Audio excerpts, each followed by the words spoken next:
Vamos de regreso, gracias por continuar con nosotros. Seguimos avanzando con la información. El próximo presidente de Ecuador se definirá en una segunda vuelta tras el resultado de las elecciones celebradas este domingo, en las que lidera el socialista Andrés Arauz.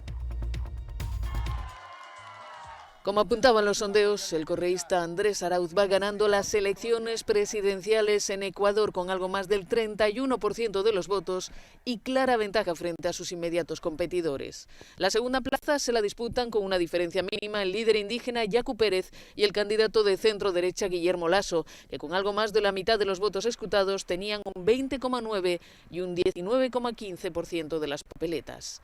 El líder indígena Yacu Pérez es un medioambientalista con un discurso de izquierdas pero detractor del correísmo. En cuanto a Guillermo Lasso, es un empresario con una agenda económica conservadora. Con los datos actuales será necesaria una segunda vuelta prevista para el 11 de abril. Una vuelta en la que Arauz tiene garantizado el paso, mientras que habrá que esperar para ver si es acompañado por Pérez o Lasso. Y para hablar de las elecciones en Ecuador, le damos la bienvenida y se lo damos con muchísimo gusto a nuestro colaborador Carlos Ramírez Powell. Carlos, te extrañamos. Bueno, más bien te extrañé yo mucho. Pues muchísimas gracias y un saludo al equipo que hace posible este programa y a Señal Global. Mira, vámonos de abajo para arriba. Termina la época de Lenín Moreno. Su candidata, la Jimena Pacheco, obtuvo 1.6% de los votos.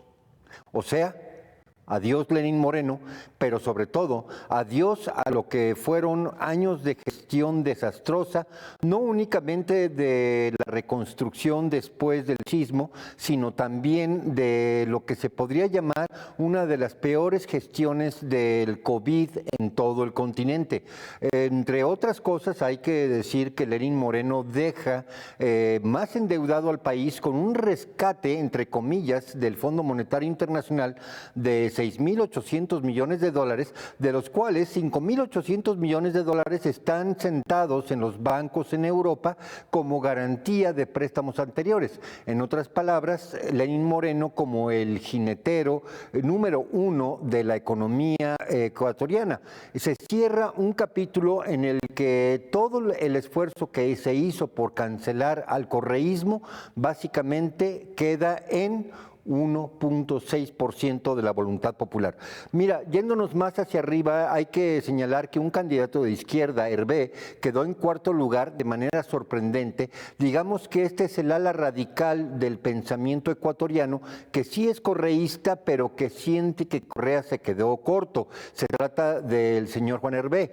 Hervé queda con 16% de la intención del voto y en la segunda vuelta, que es inevitable porque el candidato ganador necesitaba 40% para ganar en primera vuelta.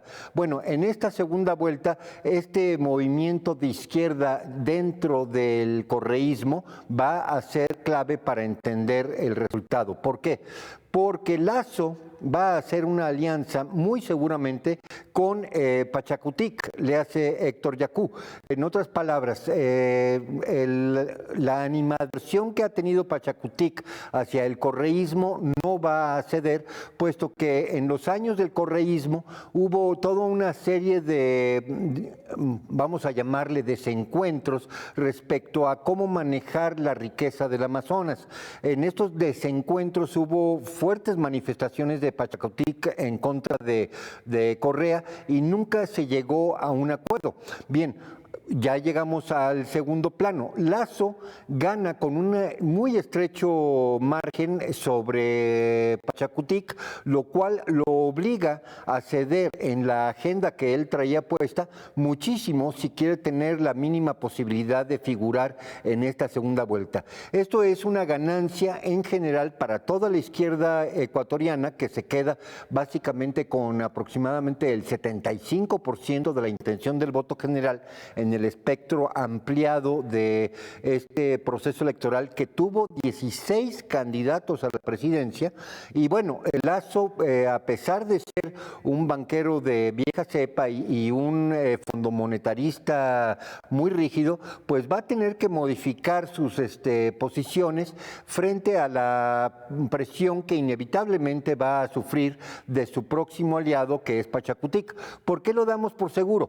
Porque el mismo Héctor Pérez Yacu dijo que era preferible tener a un banquero de presidente que a un dictador. En otras palabras, Pachacutic todavía sigue en una posición totalmente antagonista al correísmo y por lo tanto eso genera lo que se podría llamar un espectro electoral totalmente cargado a la izquierda.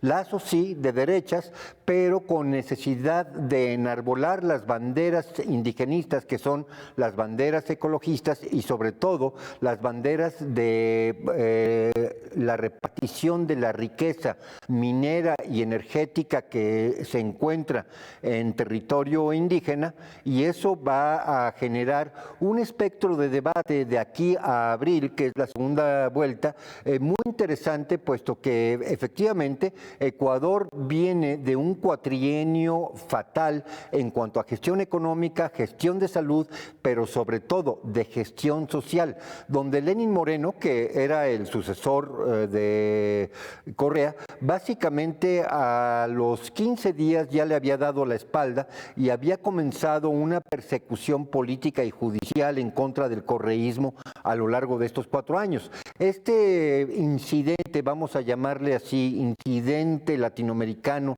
de traición de un actor que inicialmente se pensaba estaba en la izquierda, que era Lenín Moreno, para que se entregara totalmente a las líneas del Fondo Monetario Internacional, cierra un ciclo que comenzó con el golpe de Estado en Brasil en contra de Lula, que fue un golpe de Estado continuado cuando básicamente a Lula se le mandó a prisión porque de otra manera hubiera regresado al poder. Hay que recordar que sí fue un golpe de Estado el que se le dio a Dilma Rousseff.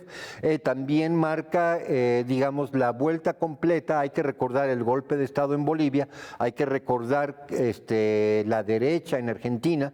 Y bueno, pues básicamente estamos reseteando toda la economía sudamericana una vez más hacia lo que se podría llamar el ALBA segundo capítulo, la vuelta de las izquierdas en el continente, obviamente con la excepción de Venezuela, que vive no un estado de izquierda o de derecha, sino un estado de guerra, puesto que está viviendo un bloqueo económico brutal por parte de los Estados Unidos. Sin embargo, este bloque recompuesto, pues obviamente da una vuelta completa a la política sudamericana, y es de esperarse que haya cambios muy importantes, ya no digamos hacia el interior de estos países, sino en la conformación de un bloque, una vez más dentro de la Organización de Estados Americanos, que disminuya la influencia de Washington y de Canadá, que han sido punta de lanza en toda la desestabilización de la región en los últimos 10 años.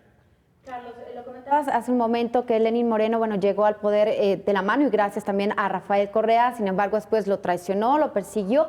¿Por qué se dio esa ruptura? Eso por una parte. Por otra parte, pues también no podemos olvidar ese capítulo en donde fue duramente criticado Lenín Moreno al verle retirado el asilo político a Julian Assange, quien se encontraba en la embajada ecuatoriana en Londres. Bueno, hay que recordar que el retirarle el asilo político a Julian Assange no fue gratis. A la comunidad interesada en mantener preso a Julian Assange, le hace a Estados Unidos y a Gran Bretaña, les costó el préstamo de los 6.800 millones de dólares que otorgó el Fondo Monetario Internacional.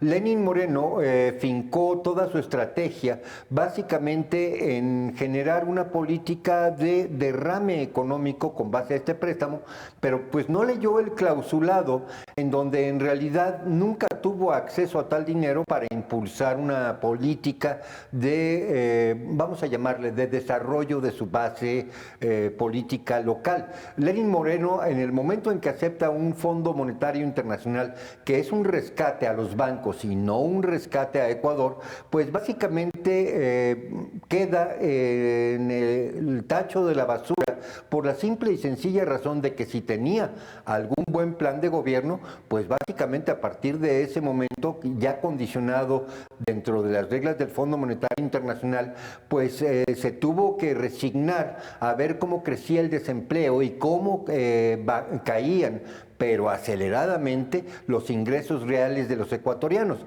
Fue un cuatrienio desastroso y mira, las urnas están reflejando cuál va a ser el giro en estos próximos 4 años, hay que entender que la personalidad de quien lidera en este momento en Ecuador es la de un economista afín a Correa, pero que tiene otra manera de gestionar y de hacer campaña. Hay que recordar que Correa sí le dio su apoyo, pero no es ya el factor determinante en la política ecuatoriana. De la misma manera en que en Bolivia Evo sigue siendo un factor de poder importante, pero pues Luis Arce tiene una personalidad propia como economista que hace que las políticas bolivianas en este momento, siendo similares a las de Evo Morales, hayan tenido ya una divergencia. Entonces vamos a ver un proceso político acelerado de aquí a abril de reconformación de las alianzas políticas y bueno, lo único que podríamos nosotros agregar